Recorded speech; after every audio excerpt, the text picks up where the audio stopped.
上次我们有把底盘的气压棒这边做润滑，这边有油，通常都建议润滑个2、3天再去拆它。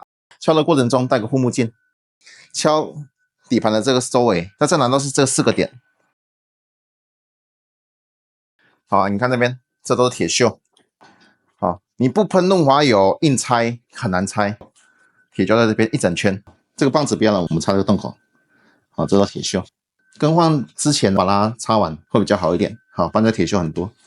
有时候它会滑进这个棒子里面，好，而且你有喷润滑油了，换一支新的，这个油慢慢又渗透下去，有时候会影响到新的气压棒。像锁这个坐垫的部分，它是同一个框啊，好，这是同一个框啊，但是它修完之后啊，你只要对的时候，你就发现怎么缝隙会那么大，所以有些客人说，哎，你是不是拿到错的框给他？不是，一样都是你的框，只是修完之后网面它会有张力，会把原本的框往上翻，那你要找人帮你压着，压很紧，对齐之后，你再慢慢开始锁。那上次我们有一些绑带，我们就先拆下来，要找人让你压着，再慢慢锁。没有人帮你压着的话，用这个木工夹具。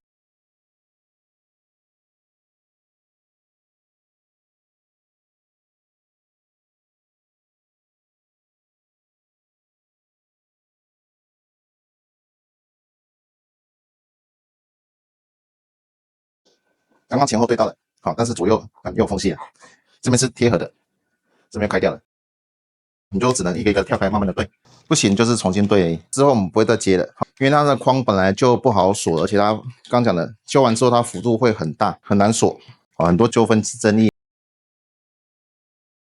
好，你看这边还有缝隙，缝隙就很大，很难对得起它的框。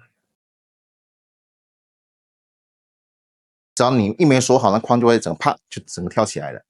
而且这个修完之后啊，我们都建议你再去补矽利康。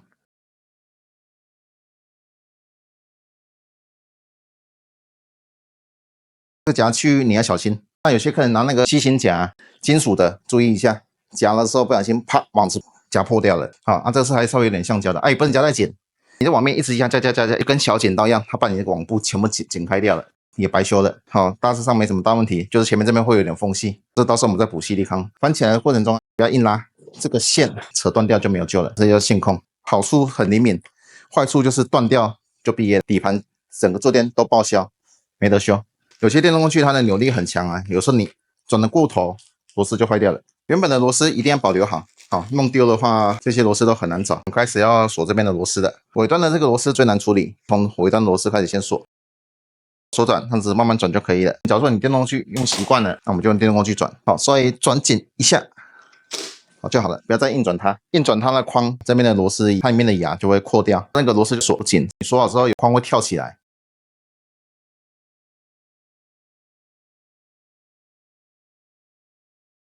尾端3颗螺丝是最难处理的，好，这个我们先处理掉。这边处理完之后，这边的螺丝你就先把它锁起来了。锁螺丝的小技巧，含住之后稍微手转一下下，好，因为我们有的是用电动工具，所以你没对齐好，硬转，它的螺母部分它是直接钻在这个铝合金上面，所以有的你这个螺丝滑掉之后啊，这个基座就坏掉了。我们都稍微手转一下，没问题，再开始转。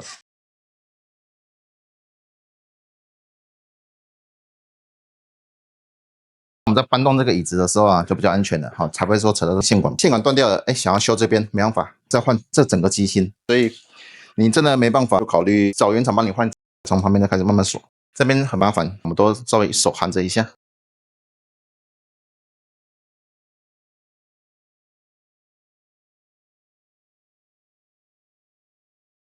你没有转紧的话，这框啪就掉开了，稍微打紧一点，但是也不能打太紧。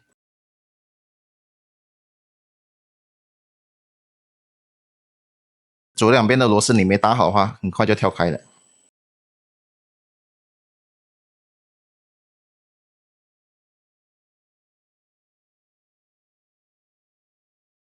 两侧螺丝被这个金属座挡到了，再往前推，拉了前后去闪这个螺丝的位置。好，因为这种角度比较刁钻，有时候退出来螺丝的时候很简单，要锁的时候就是怕滑掉了。原则上两边好的话，我们夹具就先放开了，好，不要夹太久，剩下的就比较简单了。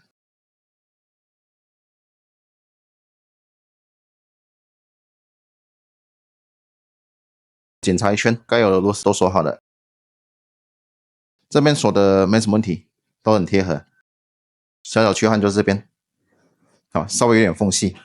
好，没办法，我们师傅做10几年的都觉得这很难锁的，有时候没法说到100%跟新的完全一模一样啊，因为它的张力的关系。到时候我们会再补细力康，让那个网框跟那个网布尽量粘着在一起，尽量不会让它跳开。好，那旁边这边也是密合住的，好，但是我们会建议把框倒过来，看看有没有侧边有些缝隙，我们还是微微的补一些细力康，让它稍微粘合。网布基本上做短时间来讲，它应该是不太会撑开的。旧的网布啊，都会有点乱的弹性，这正常的。网布不会到整个很平很硬，但假如说你的体重很重，或有时候盘腿翘脚，这些边框比较怕会跳起来。那我们再来锁回它的这个脚蹬。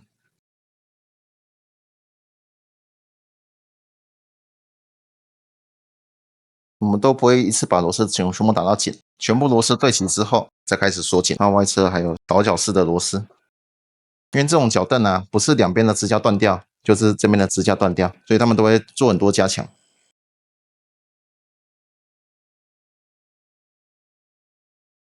好，脚蹬这边装完了，那再锁的顺序，锁椅背、锁扶手都可以。原本的扶手螺丝跟椅背的螺丝都会有一些差异，锁这边就有点技巧了。用手动工具的话就慢慢锁，电动工具没把握的话就不用电动工具。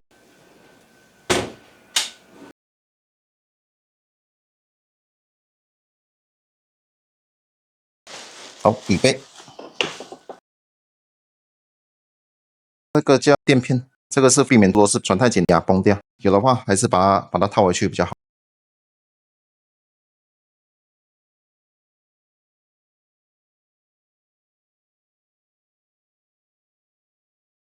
像这个没有对齐到，其他螺丝要再放松的。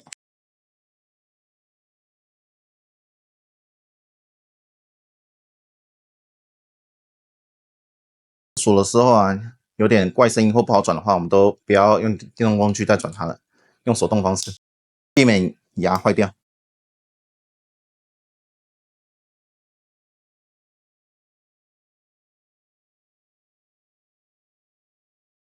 所以这张椅子基本上修好了，只差要补细力康。这个客人他气压棒有问题，我们一起帮他更换。气压棒有很多种类，好，我们先看它长度。这个客人他都会稍微升高一点点，他都不会做到最低，所以我们要加长。这叫缩管气压棒，这叫没锁管的。它的起始高度啊，会从这边去做判断。它原本用在这个位置，这次可能就接近他要的高度。好，帮他换一只新的。好，因为这个椅子很重，好，有时候下来不好对齐。好，我们会这样子上下钻，这样子把椅子搬下来。那你觉得这样不好搬，直接平搬也可以。尾端洞口借着气压棒顶端。这个椅子很重，都抓支架，不要装关节处。抓关节处的话会断掉。洞口接上去，基本上都修好了。我们试一下它的升降高低，好，没问题的。网子纹面差不多好了。修的网做的没有缝隙部分，我们要把它补起来。你就去买细力康，中性的，好，按看你什么颜色。啊，你是灰色就买灰色，好，不然的话颜色会有点突兀。然后细力康枪，